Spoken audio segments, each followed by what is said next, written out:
still morning where I'm at, so let me just fling this all over the place real quick.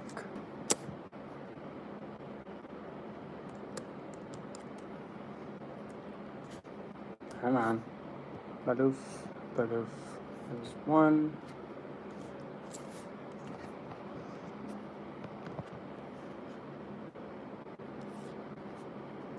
The room of it hasn't even done.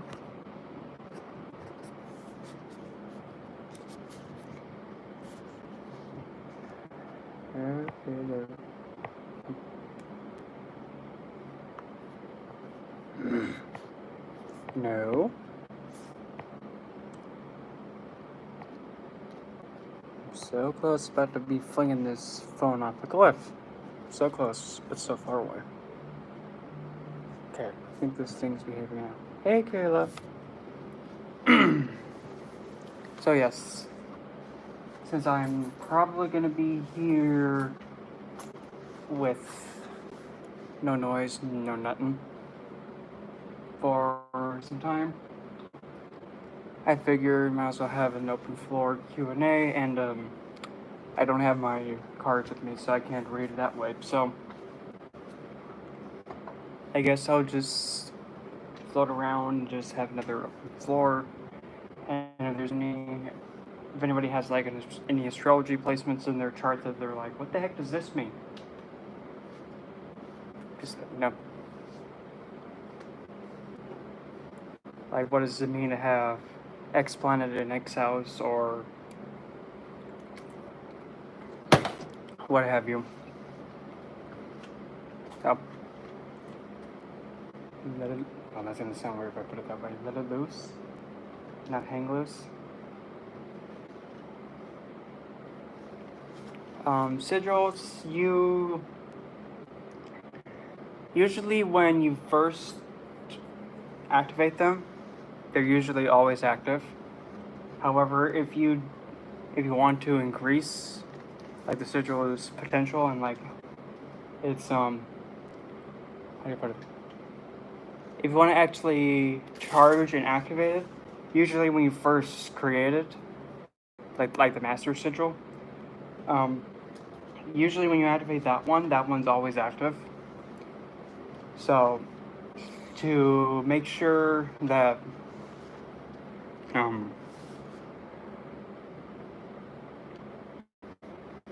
I would say, because since whenever you're redrawing, dang it, whenever you draw a sigil, usually the concept is you have to activate it as soon as you're finished making it. So when you first make it and when you activate that one, it's active. But when you draw it again, that one's not active. If that makes sense. But if you say for an example, if you have a sigil like a protection sigil, when you first activate it, like say if you're going to be putting a clear quartz on top of it, so that way it takes in the energy that way. Say if you want to actually add a different kind of like layer of protection, like a protection that's a little bit more pushy, you can put a black tourmaline on top of it. That way it gets extra pushy. Or you can even add like a carnelian to it, so that way it gets extra like explosive when it protects. You can add, or even a sunstone on top of it to actually make it be more. It purifies more. Just as an example. So usually you don't have to add more energy to it once it's active, but if you actually want to add energy that's different to it, like recharge it with like a different kind of energy, because energy, of course, can't be created or destroyed. It can only be moved. Same with matter. But like how the energy is put into it, you can actually like technically recharge it that way. It's charging it in a way that's, because if you're just going to be charging it the same old way, usually you use a sigil once. Like if you put it on a candle and it's burning, like actually like you either inscribe it or put it on the glass. Once you use it that way, it's finished. But if you're going to be reusing the candle jar again, I would say still recharge the sigil. But in cases like if you're putting it on a candle or a candle gloss again, what you can do, you can actually take the master copy, and if you feel you need to recharge it, take the master copy and have it right next to,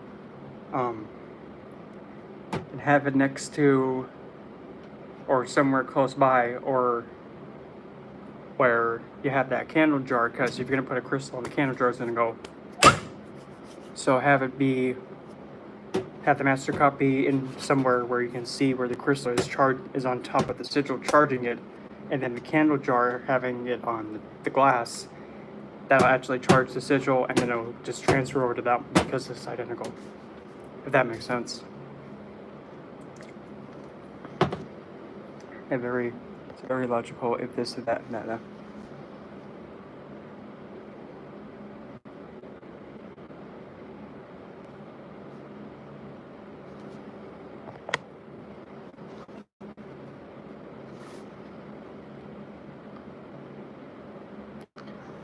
Usually, well, for me, I usually don't read, I don't really use the idea of, how do you pronounce that word, stelliums, or usually squares and trines and on those lines. I don't really use those kind of aspects, to be honest. I've never read with them. And usually whenever I've read with them, it's only made it complicated for me to read it that way. Because I really just focus on either the Vedic aspects, the type of yoga where you have two planets exchange each other's signs, Gemini aspects, and what was the aspect?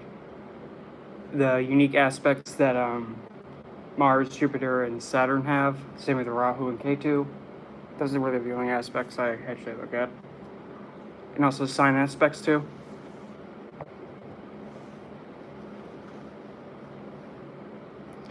Alien spirits, well, I mean, to be technical,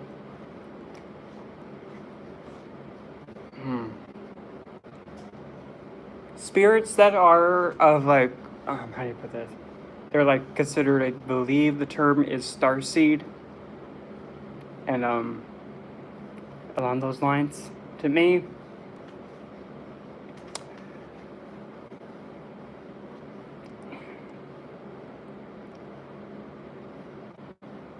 To me, it's kind of like the same idea of like Atlanteans. Okay. That's going to be an interesting one. Like otherworldly beings such as Atlanteans, the Lemurian. I see them the same thing like a starseed, because it's, or anything that's like alien related. Because I see that as potentially,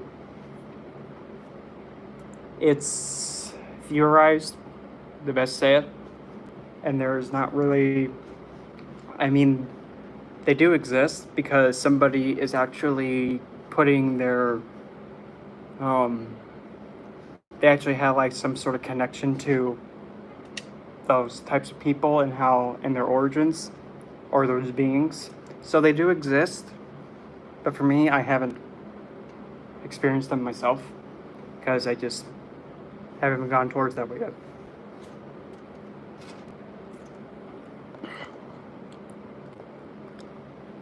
Lilith conjunct Uranus in the 8th house. Well, okay, so Lilith, Uranus in the 8th house. Well, Lilith actually is comfortable in the 8th house, because that's the house of occult, random happenings, and sudden events, and also assassinations. Also, transformation, death, and also doing the nasty. And Uranus is actually, believe it or not, is actually one of the significators of the 8th house, because the 8th house is random events, things coming out of nowhere, surprises happening. And Uranus is a planet that likes to, let's put it like, essentially, if Sun's the king, Moon's the queen, Uranus is the jester. Yes, Uranus is like the court jester. Completely unpredictable, whimsical, prankster, just completely what in the heck is this thing doing? So now you have Lilith with Uranus in the 8th. So whenever Lilith is with any planet besides Moon, Venus, and Saturn, Lilith actually puts that planet she's with like on a leash. And she actually takes the planet and forces them to do her bidding to get her where she wants to go. So you can actually see the way that somebody actually gets to their empowerment, the way that they actually get their acts of vengeance done, the way they seduce others, especially in the 8th house, is by doing secret acts that are unpredictable, or even doing magic and occult means to get their power from sources that are usually by means that are sudden, or in secrecy. So you can actually have somebody being able to use magic or occult means to seduce somebody, but the magic is like chaos magic. The way they seduce others is by doing chaos or magical means that is unpredictable. Because you have Lilith, that's somebody's empowerment, how they seduce others, how they get acts of vengeance done. It's also, Lilith in the 8th house is also one of the placements where Lilith is more likely to work with you. So you have all that, and now you're having Uranus, which is unpredictability, uniqueness, sudden events, unpredictability, and just changing things up on the fly. And the 8th house, which is actually also the house of occult. So you can actually see, again, somebody's empowerment coming by means of occult, and it can either come and go. Like it either comes in easy or it comes in out of nowhere and it's unpredictable. So intentions also can be very whimsical, but also very suggestive. But the way that it's best to get this empowerment is by being unpredictable with occult means. And you kind of feel like you're in a state of power doing magic that's like whimsical and just unpredictable.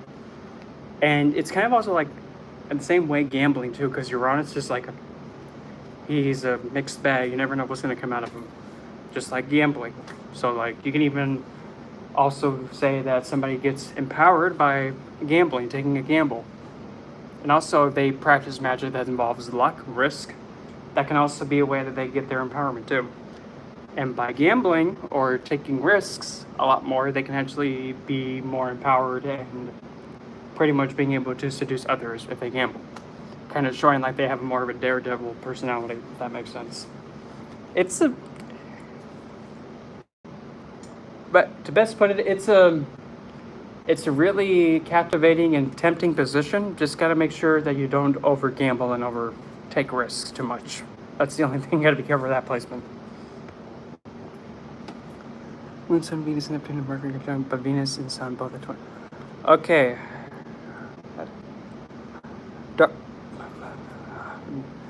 Dark Moon Lilith and Sagittarius. I only read Black Moon Lilith because Dark Moon and Asteroid Lilith, those ones are. I mean, they are part of they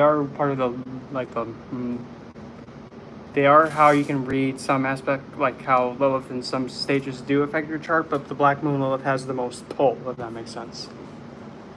But if Black Moon Lilith is in Sagittarius, because I'll just read that one. Black Moon Lilith in Sagittarius, well, to be honest, Lilith is not fond of being in Sagittarius, to be honest. She is not happy because she's in the sign of Jupiter, and Jupiter is also known as the one that likes to speak on behalf of the divine, the one that speaks spiritual scriptures and is actually known as the guru. It's also the husband figure in a woman's chart, and he's kind of just like a religious figure, and he also tries to kind of be prophetic and also speak that the divine has to have spoken of. So right off there, Lilith is not really fond of being in Sagittarius. However, though, just because she's not fond of being in the sign doesn't mean that she can't really put out any good results, because every placement has its good and its bad, even when they're in their good dignity or not the greatest dignity. So one sense of empowerment comes from actually studying higher forms of education, going on long distance travel, and actually learning how to use philosophy to their advantage. One also captivates others by using religion and belief system. Somebody uses their beliefs to woo somebody. That sounds counterintuitive and sounds like, how does that make sense? That's just what the position does. One also may use their belief system as part of their acts of vengeance, meaning that if somebody attacks them and knocks them down, like say if somebody's a Christian and they have this placement, they would actually go back at the person that harmed them and say, you know, that kind of behavior is just asking for God to come in and slap you in the face. That's not what Jesus would do. As an example. But also, somebody may have experienced an act of trauma or been traumatized by something that involved organized religion. Like a pastor could be involved. Somebody who's part of a religious society may have been involved. A religious figure could have been involved. Even sometimes a guru figure may be involved in causing trauma to you. Possibly it can even be something as simple as when you're learning a lesson from someone or somebody's teaching you. Like if you're not paying attention and all of a sudden the teacher comes in and slaps you in the face, you get traumatized by it, that can count. Or you can like if you go on to like a field trip or a long distance travel and you got traumatized on the field trip, that can be also another potential.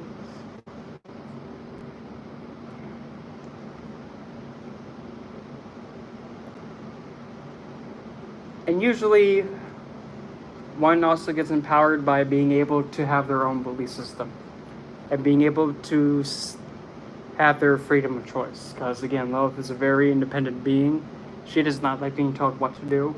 So whenever you're able to have your own deeper philosophy and being able to practice and have your own faith system, you feel more empowered having that instead of having somebody else's organized religion.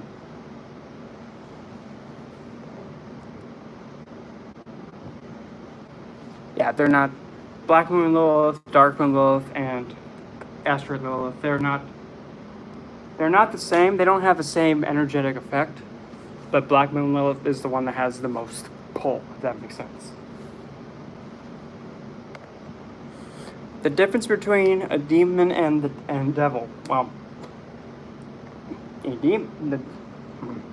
demon is essentially what was once originally a divine figure, pretty much demonized or pretty much turned into whatever the Christians, the Abrahamics, wanted to make them into. Because originally they already had their divine status. They were already given that. They already had that standing. But when the Abrahamics came in and demonized and changed them into demons, they're still divine figures. Just because somebody says, oh, that's a demon, they're still a divine figure. That's why personally I say, that's why I call them the left-hand divines, because they're still a divine figure, even if somebody else comes and says, demon, they still have that divine figure standing. And just because somebody else comes in and changes their title, they still have that original title. Like from where they root up. From origin, they still have that title. Just because somebody else from wherever comes in and messes that up, they still have that title. They can't lose that title when they've already been bestowed it. But now a devil.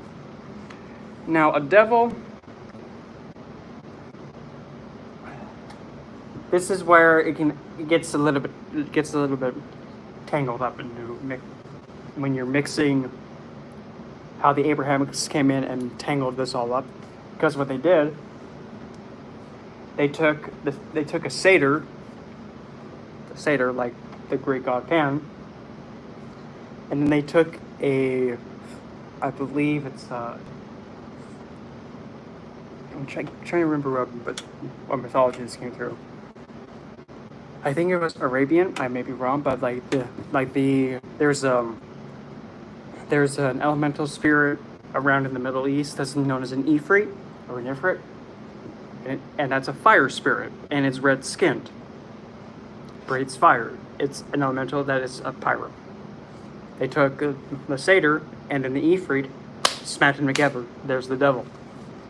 And usually it does have the characteristics of being something that's mischievous, a little bit dark in mannerisms, a little bit destructive, but also it has like the aggressiveness of the Ifrit, because fire is an element that's pretty feisty, and a satyr, although kind of a little bit animalistic, it was also playful, if that makes sense. Hello, Nathan. So, really, honestly, the daemons are divine figures, and really the devil is a mixture of a race of mythological humanoids and an elemental spirit smashed into one. So devils can be seen as like lesser baneful spirits in a way, but also a mixture of two spiritual beings put together. But the left-hand divines or daemons, they're not. They're kind of higher up, if that makes sense.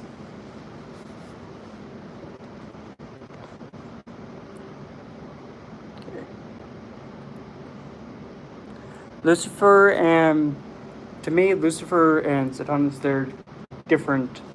To me, they're different because in my experience, one side is but Lucifer, pretty much, whenever you go towards him, he pretty much, the best side is like if you could hear how honey talks. If honey had a voice, that's how Lucifer speaks to you. Sweet, and it's very uplifting. While Satanas is the opposite. He's heavy, point blank, and tells you exactly how it is.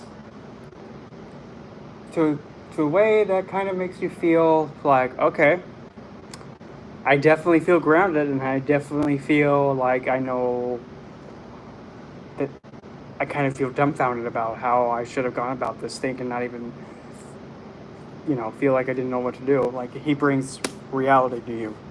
He takes you and puts you down on earth and gives you realistic advice. He kind of helps make it simple to a way where you can understand it. Because how somebody may understand it or take advice from Lucifer much easier, he gives it in a way that's like, there's no way you can mess this up. This is what you need to do. But he's also both of them are able to hold space very well, but if you need someone who's actually going to be more realistic, Thomas is the one to go with. Lucifer is more uplifting and more supportive and more inspirational. I mean, they both lead to the same results. It just depends on which one you're more comfortable with. A lot of people would be more drawn to being all buttered up and more uplifted, while there are some, like myself, that actually do better if somebody is telling you exactly how it is. That's all up to you. Both have the same authoritative level, in my opinion, because they both lead to the same end result, but that's for the person to decide. Is there a difference between Newt and Nyx? Well, for me, whenever you're crossing pantheons like that, you may find similarities like Nyx and Nox. However, with Nyx and Nox and the Romans, there are usually how the Romans pretty much incorporated the Greeks Nyx and Nox, they are the same being. It's just the spelling is different, but they're still being associated with the same ones, and the myths are somewhat similar. But now, say if you're incorporating, what is that deity name? Janus? He's not in the Greek pantheon, so that one's different. But if you're going to, like, say, Egypt, and you're moving, if you're having similarities between, how do you pronounce her name? There's between Newt and Nyx. I believe. But Newt was the night sky, and Nyx is the same thing. Although I'm not really sure because I'm not really familiar with Newt, but I can kind of see the similarities. But I would have to actually read more about Newt in order to actually answer that question. But specifically, I would have to say they are different because name-wise and just possibly personality-wise, you in the same way. Because Nyx, as far as I know, based on my experience, she's blind. She doesn't really favor or disfavor anybody, and she's primordial and also in a state where she's neutral, meaning that she doesn't do much of anything. She just continues doing what she does, which is going from night to day. And she pretty much is supportive of anybody that comes towards her, but she doesn't like really get involved in much BS. But if you need the help, she may be able to give you assistance. But again, not everybody is from a certain deity and stuff like that.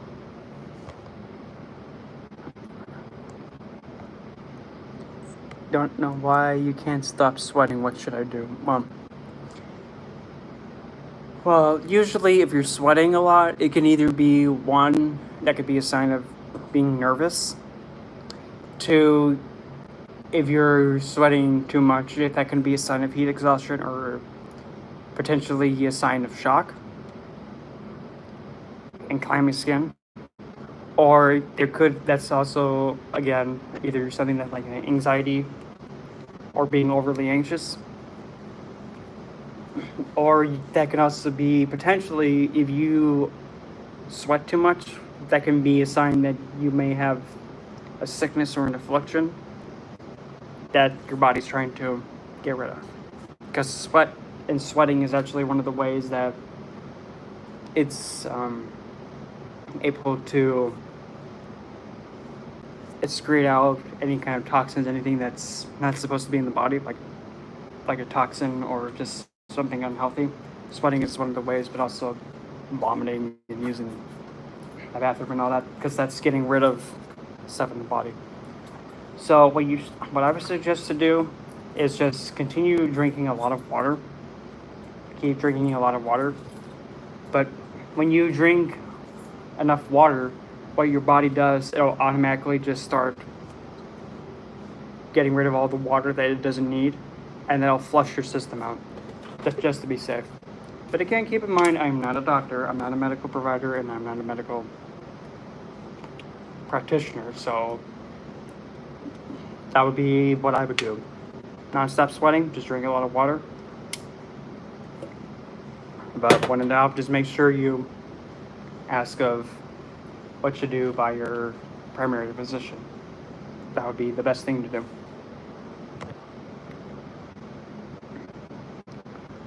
Saturn retrograde in the 6th in Cancer. So, put it this way. Saturn in the 6th in Cancer. He's drunk, okay. Usually Saturn in the 6th house is probably one of the houses where he does very well in. If Saturn's in the 6th, 8th, or 12th, that's actually a house where he actually does very good at, especially the 6th house. In the 6th house, essentially Saturn being there, he actually is known to pretty much make your enemies slow down, make your enemies crippled, make your illnesses pretty much be restricted, detained, and pretty much is a bit, how to put this? Pretty much your everyday work slows down, and the everyday struggles that you had to go up against, they're slow down. But now when he's retrograde, usually whenever Saturn goes retrograde, somebody's chart, that actually has them much closer to Earth. And in the sixth house, that actually makes it where by nature and just how you exist, enemies, oppositions become even more, pretty much it's like double the protection, or you're actually more protected. But in Cancer,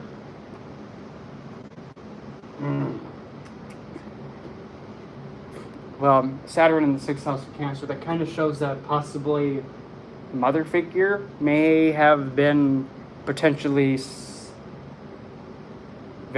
she might have been someone who has gone through a lot trials and tribulations, but despite that, she's always been able to surpass it.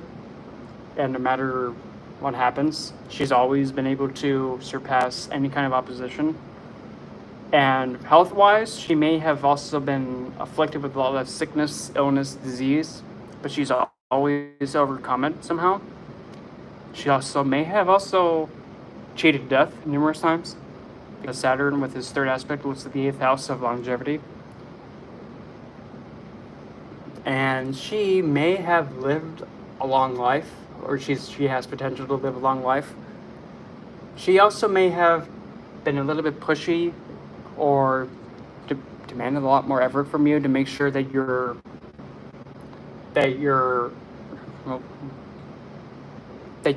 pretty much your health and your physical body is actually both really well taken care of.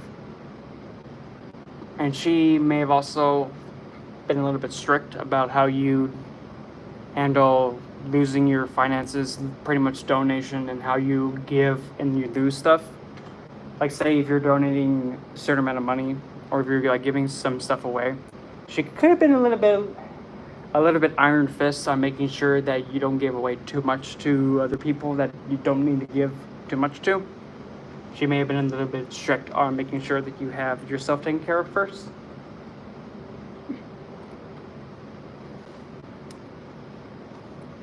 But when it comes to if you're like doing a profession that involves actually taking care of the elderly, those that have handicap, those who are disabled, or even those that are not really in a good standing, or even also taking care of animals with disabilities.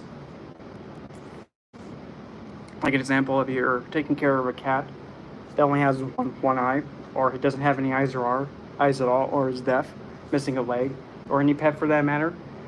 If you're caretaking to any kind of pet that has that kind of ailment with them, that actually is a type of profession that you excel at. You like taking care of the ones that are not really taken care of that much, or pretty much they're tossed aside because they're not beautiful to look at, or there's just something that's not attractive about them.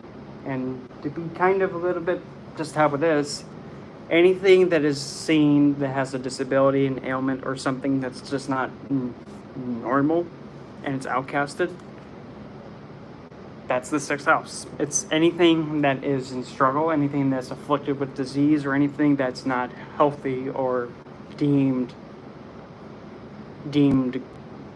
fit for society standing. And as horrible as that sounds, that's just how it's defined. But if you do any kind of work that actually helps remove limitations and remove boundaries and obstacles, or pretty much helps those that are in a state of suffering, and if you nurture them in that regard, like a nurse or a special needs nurse, or a psychiatrist, or even a veterinarian that specializes in animals or people, or giving healthcare to those that are afflicted with disabilities or challenges or mental disorders. And actually, yeah, speaking of mental disorders, Saturn does represent those that are afflicted with any kind of mental or emotional disorder, such as general anxiety disorder, schizophrenia, psychosis, bipolar disorder, borderline personality disorder, OCD, obsessive compulsive disorder, any kind of disorder, Saturn does represent that. So putting him in the everyday work that involves work that demands you caretake to something. If you do any kind of work regarding that, like any kind of nurturing care and support and pretty much providing care and helping raise, because cancer is the sign of the divine mother. If you do any kind of profession that actually helps those in need, Saturn actually does get activated, and he does reward that. Depending on also where the moon's placed, that'll also add some sort of effect to that build. The only thing that I would say to be really careful of is just make sure that whenever you have a chance to actually provide some kind of support or care, even if it's something as simple like if you're somewhere and then there's like an older person or an elderly person, like if you're sitting on a bus or anywhere like a public place and you see like an elderly figure standing and there's nobody, like there's no seats left and you're sitting in a seat and there's like an elderly person just standing up and they're kind of struggling to stay standing. If in that situation, just stand up and offer them your seat. If you do that, that's going to activate Saturn to make things much more easier, and you will be rewarded for that. That's like a little suggestion thing whenever you have an opportunity to make things a lot more easier for somebody else who's handicapped, elderly, or afflicted with some kind of ailment or disability or handicap. Lessening their burden is going to pretty much return to you so much more. And that's why I would have to say, but you can do those little minor things. But also, this is also going to give you a longer life, because Saturn tells the 8th house, which is of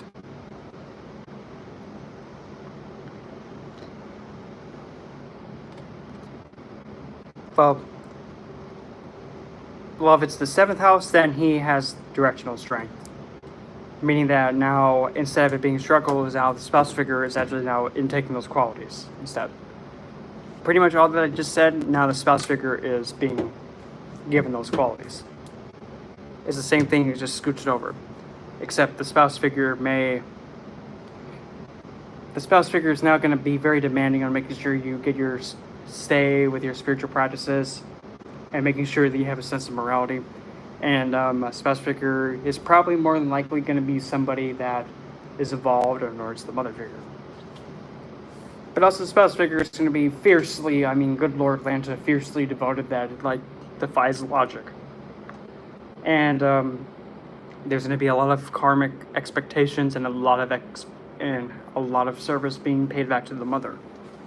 And you also have to provide some kind of karmic service, or you have to do a lot of hard and have to pay the most of your karma towards mother, or providing hospitality or support or a sense of support and comfort and protection and nourishment to other people that don't have it. Like if you work in a line of work that's like a hotel, nursing home, because that's 4th house, you're providing comfort to people that are afflicted with old age and dementia along those lines. You're providing a home or a place of rest, or somewhere where they actually feel secure and caretake to. That's like an act of service. So that's Saturn's 10th aspect there. So it's somewhat the same. It's just now the spouse figure is being given those qualities of being fiercely devoted and committed to you in a way that's actually very mother-like, if that makes sense.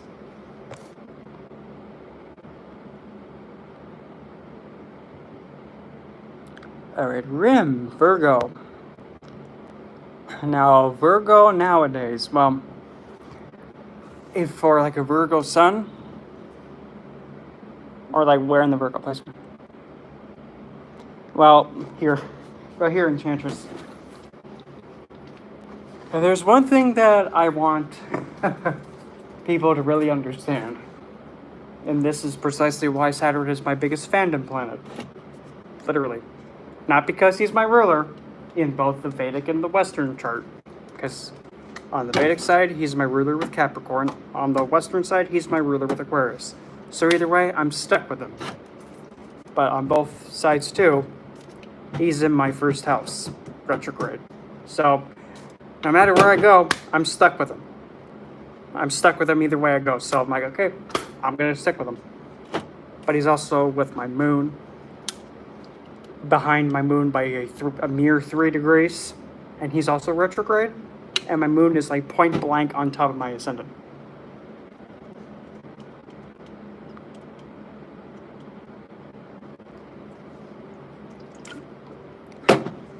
Well,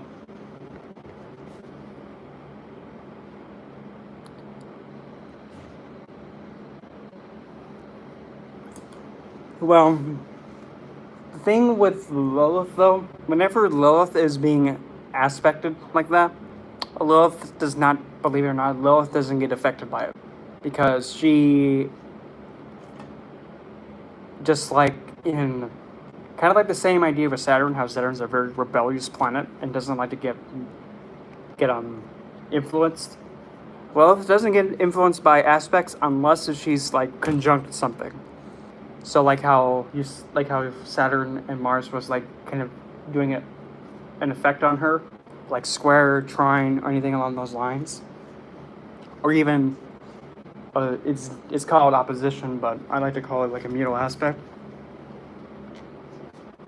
Excuse me, Lilith doesn't get influenced by that because being a being where she does as she pleases.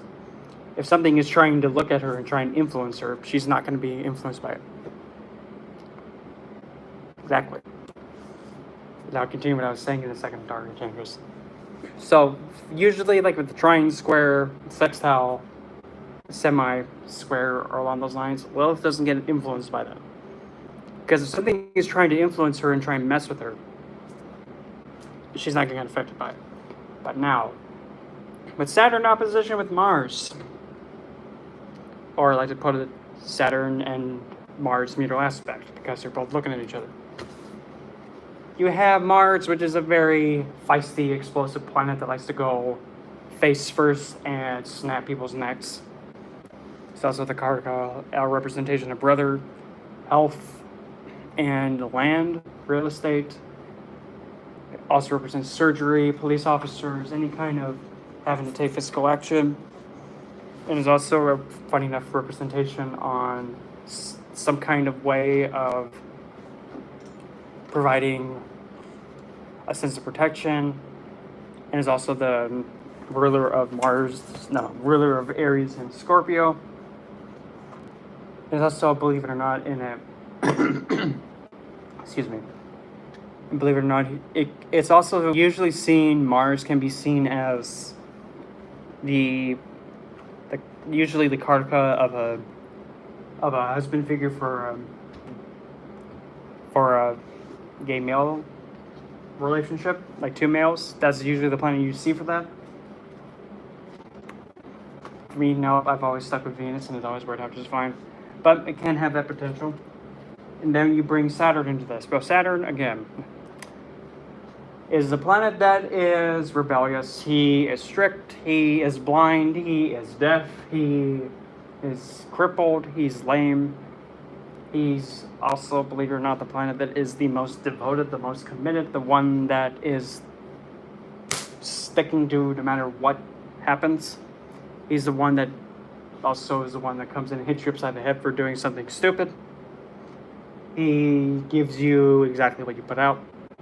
He's organization, structure, discipline, fear, anxiety, duty, commitment, sacrifice, and shows the reality of the world. So, in a way, Mars and Saturn are both planets that can cause damage and swing at something, but the way they go about it is completely different. Mars goes in face first and just swings. Saturn is more calculated and more strategizing in the way he does it. Mars just goes right for the face, while Saturn just sits in the back. And then when the time's right, he takes his skin and he trips you. So that way causes more damage. And he also does this in a way that's more like psychological warfare. So when you have them looking at one another, there can be this confliction of trying to have a sense of control with like how you exert yourself, but at the same time, your energy can get a little bit frustrated. So when you have an opportunity to strategize something, you may get a bit frustrated because Mars is wanting to go, but Saturn is looking back and trying to intimidate it, because those are two energies that are conflicted. You have one that likes to take his time, slow down, and strategize, but you have another one that wants to go in face first. So when it comes to organization, though, and structuring something, you may structure things quickly, but at the same time, you may get a little bit frustrated and wanting to double check things over and over again because something may not be exactly right. But you also may get frustrated when you commit to something and you put in a lot of energy and effort to something and you don't get the results that you want, or what's like pretty much expected, if that makes sense.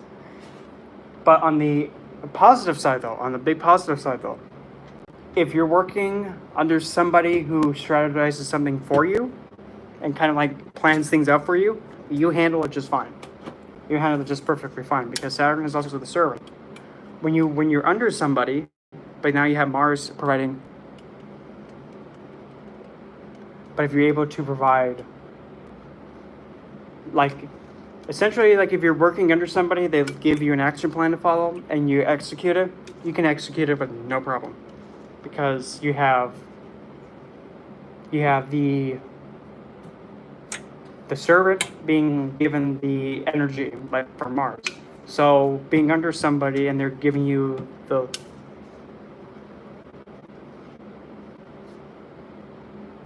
trioctal, that's a type of aspect that I don't really read along those lines. But Saturn and Mars opposition, though, make sure that if you're interacting with somebody who's disabled or having a handicap or has some kind of mental or psychological disorder, make sure you keep your frustration and temper in check, because you may get a little bit frustrated when, like, if somebody's walking a little slow and they're pretty much like they had to walk with a cane and they walk slow. Make sure you are aware that they can only walk so fast, or if somebody's learning something very slow.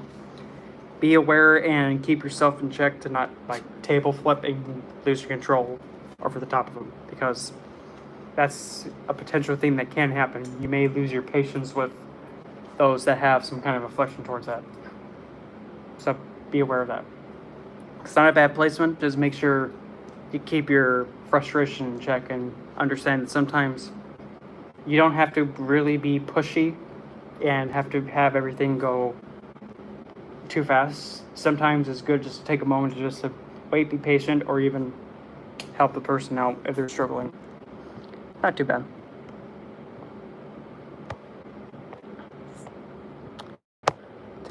Okay. Satan family chart. I need to have that chart in front of me, so I got nothing. I mean, the chart that I could read and look into, but I don't have it in front of me and I have no way of pulling it up right now, is I can take a look at,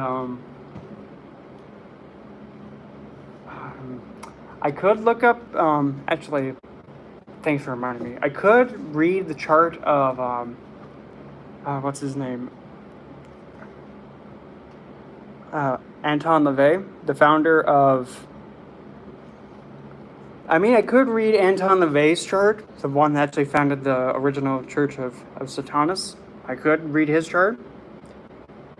Or I could actually read the chart of the Church of Satan. I could read that chart, and that's probably the closest I'm going to get to it. But I can tell you this though. Believe it or not, Anton LaVey and I actually have the same ascendant. Almost pretty close to the same degree. And also the same Lilith, except his Black Moon Lilith is in the 12th. like right behind his ascendant, because the ascendant is your head, your and your here. His Lilith is essentially like right here, like right to the back of his head, and this is the 12th house, like right here. That's the 12th in that specific degree area.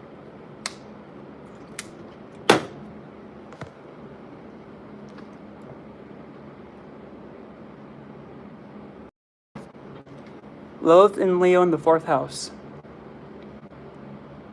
And, well, I mean, drawing charts of entities and divine beings, to be honest, that's something that is very difficult to actually pinpoint, because it's difficult. That's a very difficult thing to find, but I mean, Lilith in the 4th house in Leo, well, whenever you have Lilith in the 4th house, number one, that's one of the positions of Lilith being more fun to work with someone, being in the 4th, because that's the house of mother. So Lilith actually sees the native as potentially maybe one of her own children.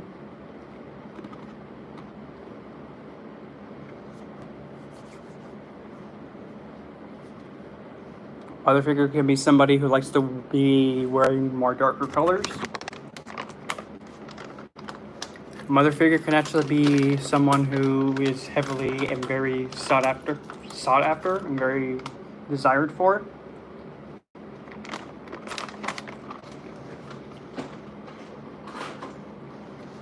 She may be somebody who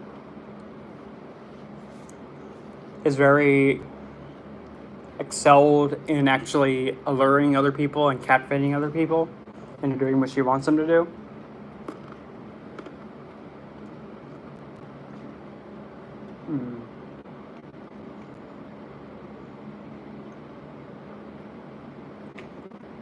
And also, mother figure may be somebody who may be potentially vengeful, but nonetheless. Having Lilith and Leo, though,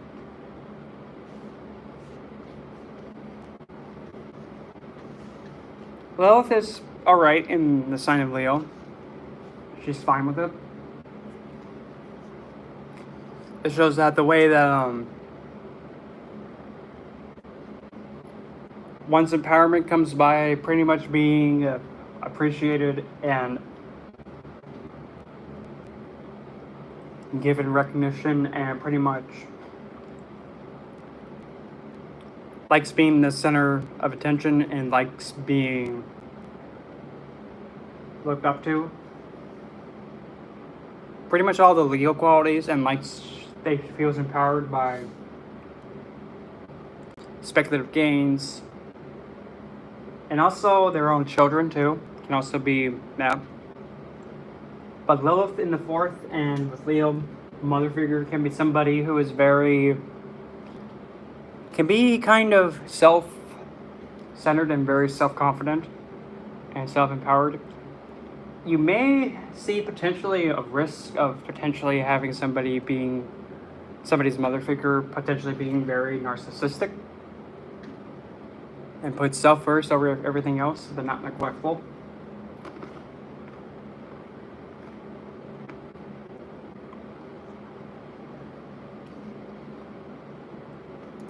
One's mother may have been a cause of trauma, meaning that if somebody was actually doing something regarding playwright, mother could have actually caused traumatic harm to them by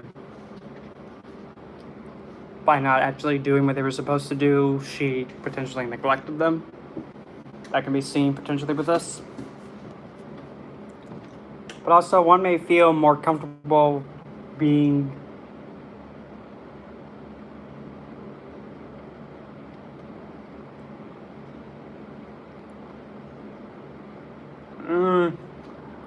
this one might be a little bit like, whoa, but it is what it is.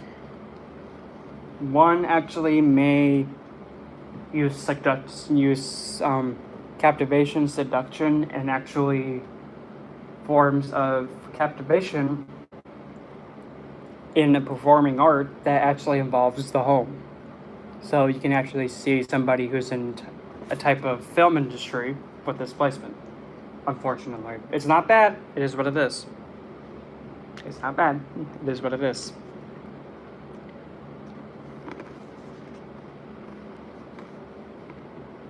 But you would also have to see how the sun's placed and how the moon's placed, because moon influences influences Lilith's position. But also somebody may get vengeance by building up their dwelling and their sense of security and their sense of conveniency much higher than somebody who is tearing them down. It's not a bad placement, but you just got to be aware that potentially somebody can seduce somebody else by means of acting, and it happens within the home or some kind of sense of or place of dwelling that brings security. So also you can actually see somebody be kind of a little bit dangerous when it comes to, like, say, somebody who could be like a wedding crasher or like a home wrecker at this position. If you make them mad, it has that potential. The same what it is. Because Lilith is, again, acts of vengeance.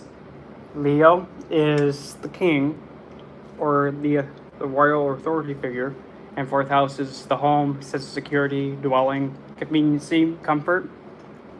So we merge those together. Vengeance by taking the spotlight from somebody's sense of security and home and dwelling. So somebody takes another person's sense of comfort away from them, which is spouse figure or significant other, takes them away from them, like that. Just something to be careful of.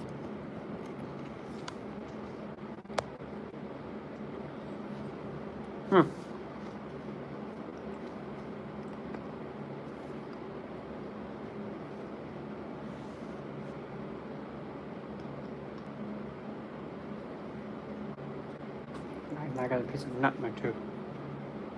Like, stuck in between. Got it.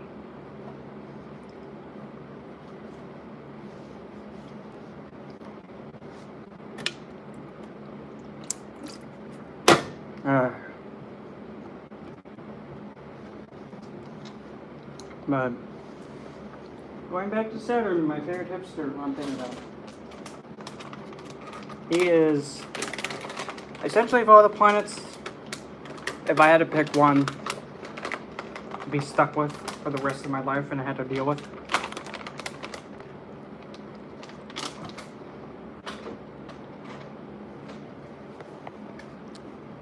Jupiter in Libra in the 8th. Well, Jupiter in Libra is,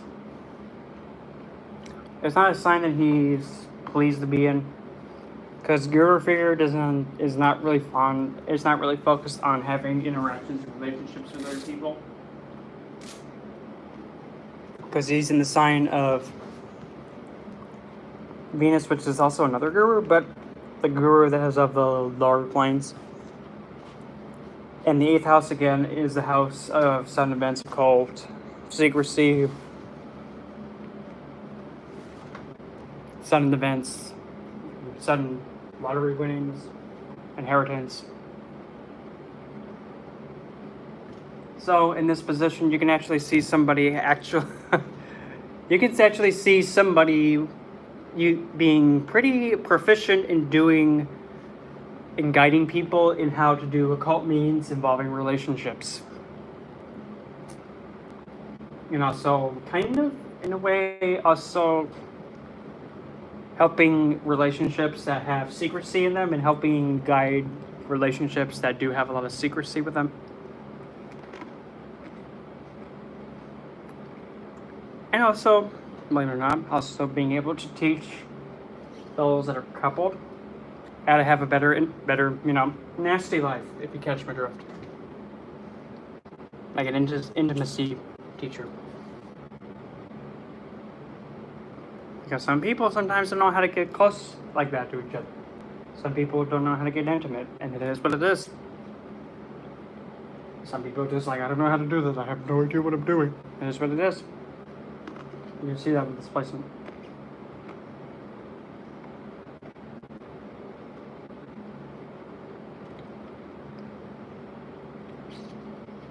He also looks at Aries minus.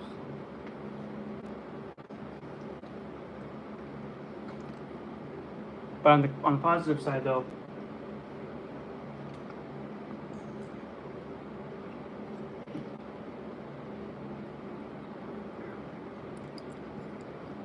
with Jupiter in the 8th, though, with your past life deeds, you could have also donated a lot of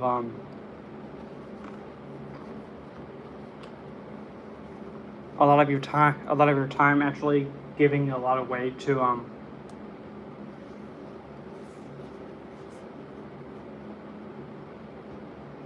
and donated a lot towards those that were having a lot of relationship issues in like a past life.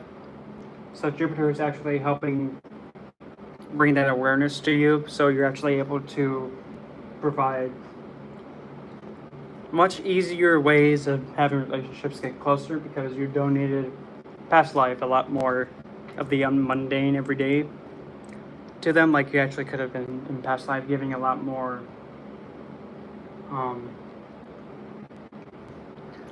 like physical ideas, like actually could have helped a lot of people out by saying like you could have like sold them a lot more things to help them get more intimate or help relationships better. You could have been a jeweler past life, because usually with marriages and unionship there's a suffering involved. Could have been that past life. And because since 8th house is also your in-laws and Libra's there, you could actually be also somebody that gets most of their advice and guidance in like relationships. You actually, instead of going to like your significant other or those that you're in a relationship with, you actually go to their mother and father for guidance on helping the relationship instead. Like you could actually go to go to the mother. Like, how can I be helping provide for whomever much better? What makes them feel secure, or what can I do that's gonna get to them the easiest? Because parental figures are usually the ones that raises them and knows them most intimate. I mean that's a really good way of handling it. There's another piece of nut. What's going on? Finally got it. So it's not bad.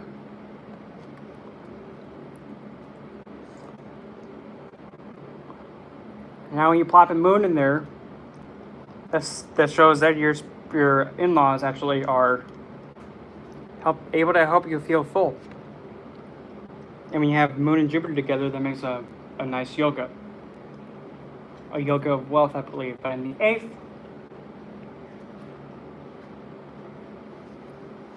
house, usually Moon is seen to be very kind of scared in the 8th house, because that's the original house of Scorpio. So emotions can go alley-oop and crazy all over the place. Because Moon is very sensitive. Like you can just simply have, like you can have the Moon right here, perfectly fine, nothing, and all of a sudden, Moon freaks out. That's how sensitive Moon is. Move it away, Moon gets changed. You can even just have the Moon here and just simply just go. That's how sensitive Moon is. It's that sensitive. But with Jupiter and Moon together, Jupiter is friendly with Moon, and Moon is friendly towards literally everything. Moon just wants to be happy with everything. So, essentially, again, in-laws bring you a sense of fullness. So is also having fixed hidden assets, like money that you saved up, and also providing security and nurturing those that have gone through traumatic events or like sudden events that are causing them to be crippled in like mental or emotional health or anything along those lines. That can be seen with that too.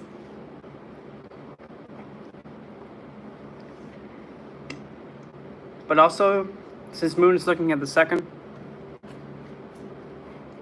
you do want to give a lot more emotional care to family, like your own family, your needs, and your sense of security, and also wanting to make sure that your well-being, your appearance, and your home life is actually very taken care of because you have an emotional attachment to it. But also, you might have your in-laws. You actually may get your in-laws involved in helping ensure that your home life and your sense of security and your needs are met to the highest potential. Because that's the 8th house too.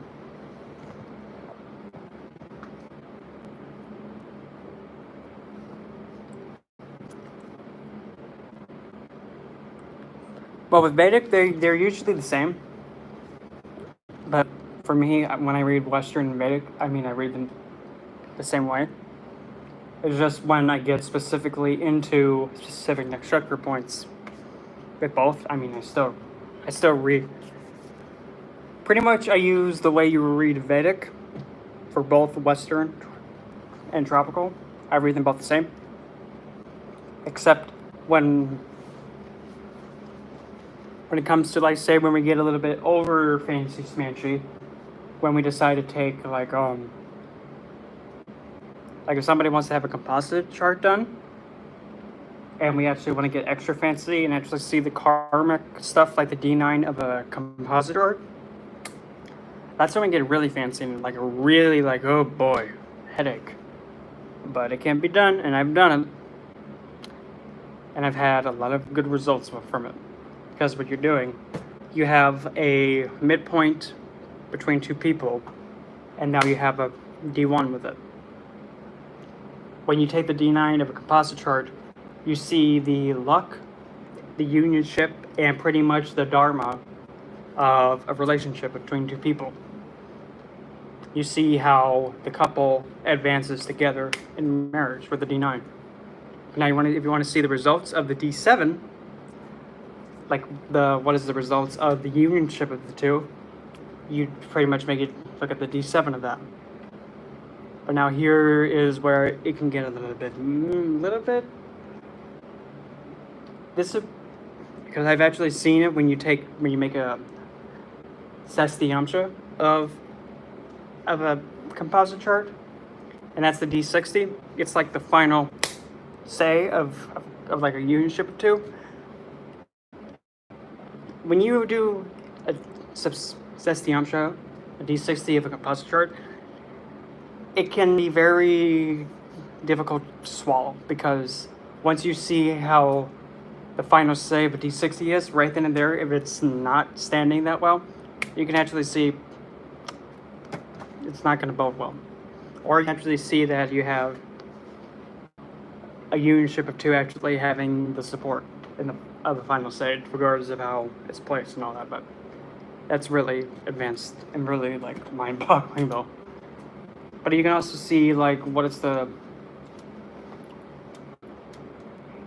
how a unionship of two people, what they have to experience and what they have to work together for and work and take on together with a D10, because the D10 is the karmic service and service to society, what they have to both experience and go through. That's the D10. You can also see 11 being together.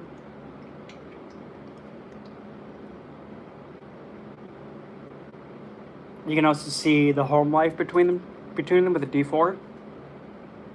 And I guess is the happiness there between the two. You can see the D4. And also, what kind of ailments will the couple receive? Well, look at that. It's Death's night terror. Uh-oh. Didn't know Death could get night terrors. Just kidding.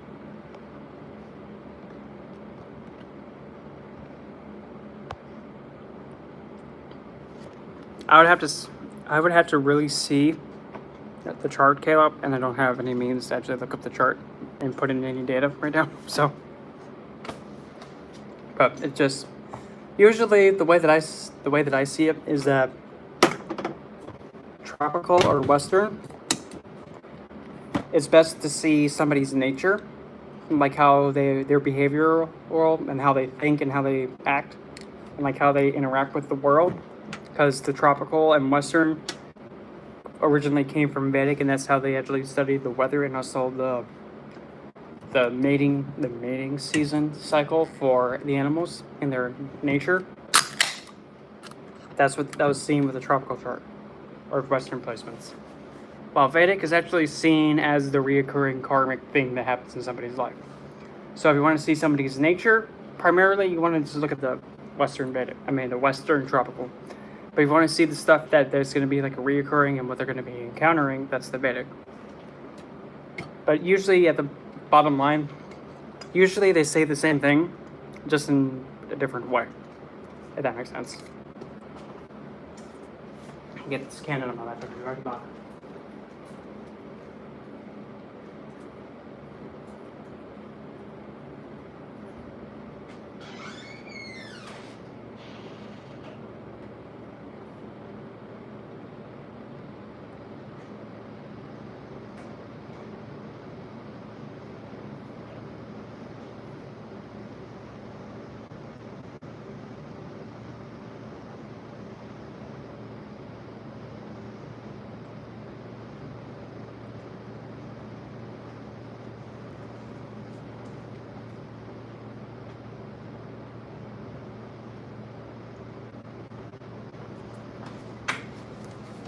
Oh. Okay. Let me check my notifications real quick to see if I got anything. Hold on. Oy.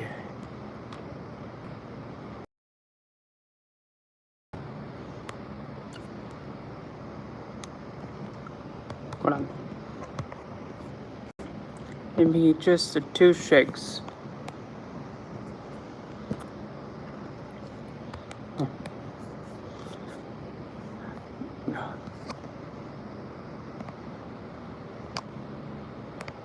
No! Hold on.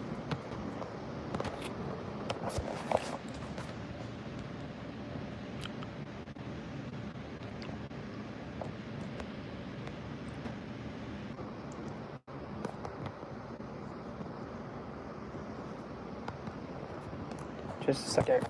Sorry about that.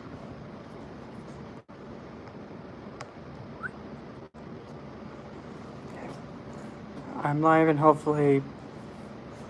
Yep, I just sent out another... what's it called? I shared a link to this thing. Sorry, 12? Wow. Ow. Oh no. Okay. I thought I saw a crack in one of my sapphires. Like, please no. Don't crack my stone, please. Lindsay!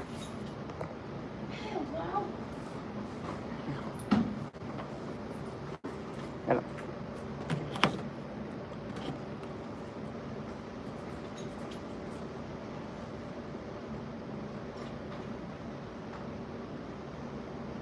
You like this? What movie you want to watch this time? Yeah, but... Secret Wings? Yeah, but... Okay. Get that one for you.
kind of that weird, but